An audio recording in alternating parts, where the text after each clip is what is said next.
हमारा यही मोटिव है। तो काफी सारे लोग जो है ना कुंडली मिलवाते हैं शादी से पहले, पेरेंट्स सबसे ज्यादा कुंडली मिलनी चाहिए, लेकिन कुंडली मिलने के बाद बंदा टॉक्सिक निकल जाए या फिर फीमेल पार्टनर भी हो सकती है, कोई भी टॉक्सिक निकल जाए, तो प्रॉब्लम किसकी है? मतलब पेरेंट्स ने तो सब कुछ सही करा, तो हमें पेरेंट्स को ब्लेम करना चाहिए कि आपने कुंडली मैच कराई तो सब कुछ परफेक्ट बताकर शादी करा दी, या फिर किसको ब्लेम करना चाहिए? आपका क्या मानना है?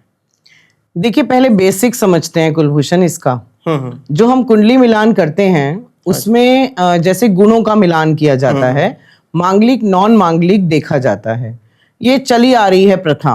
इवन जितने भी लोग हैं वो सॉफ्टवेयर डाउनलोड करके खुद ही कुंडली मिलाकर खुद ही रिजेक्ट कर देते हैं प्रोफाइल्स और खुद ही एक्सेप्ट कर लेते हैं। देखो, this is the wrong thing. First of all, गुण मैच करना जरूरी है, आई नो दैट, बट गुण के साथ साथ अगर आप कुंडली टू कुंडली मैच करते हैं, दशा टू दशा मैच करते हैं, तो शायद आप उस चीज के कॉन्सिक्वेंसेस, देखो परफेक्ट तो किसी की कुंडली नहीं है, और जैसे कि हम कुंडली के देखने के साथ साथ हम ये भी कहते हैं देश काल पात्र एक चीज होती है। यानी कुंडली में सब कुछ अच्छा दिख रहा है, और कुंडली देखो, कुंडली सिर्फ हमारा D9 या D1 चार्ट नहीं है, इट्स लाइक सारी कैलकुलेशन है, साथ में दशा है। तो अगर किसी की अपब्रिंगिंग बहुत मायने रखती है। करेक्ट। आप किस देश में जन्म ले रहे हो, आप किस फैमिली में जन्म ले रहे हो, आपकी परवरिश कैसी है, आपकी एजुकेशन कैसी है, आपका फ्रेंड सर्कल कैसा है।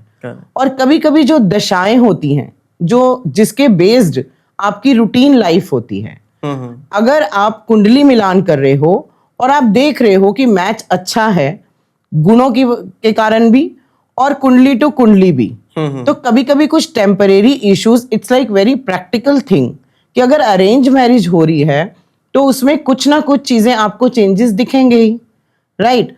तो हर चीज, मतलब आज एस्ट्रोलॉजी लो, न्यूमोलॉजी लो, कोई भी अकल्ट साइंस लो, हम बोलते हैं कि अगर आप कुंडली मिलान कर रहे हो या कुंडली देख रहे हो, कोई भी प्लैनेट है, उससे के साथ साथ अगर आपने काउंसलिंग नहीं किया उनको कि ऐसी दशा है और ऐसी लाइफ चलनी है और ये आपके प्रिकॉशंस लेने चाहिए, क्योंकि आजकल के टाइम में आप कुंडली निकालोगे ना तो मंगल राहु इकट्ठे ही आ रहे हैं, शुक्र राहु मंगल आ ही रहे हैं, तो रिलेशनशिप और में इश्यूज एंड गुस्सा सबके ही है, और वही आप प्रैक्टिकली देख रहे हो।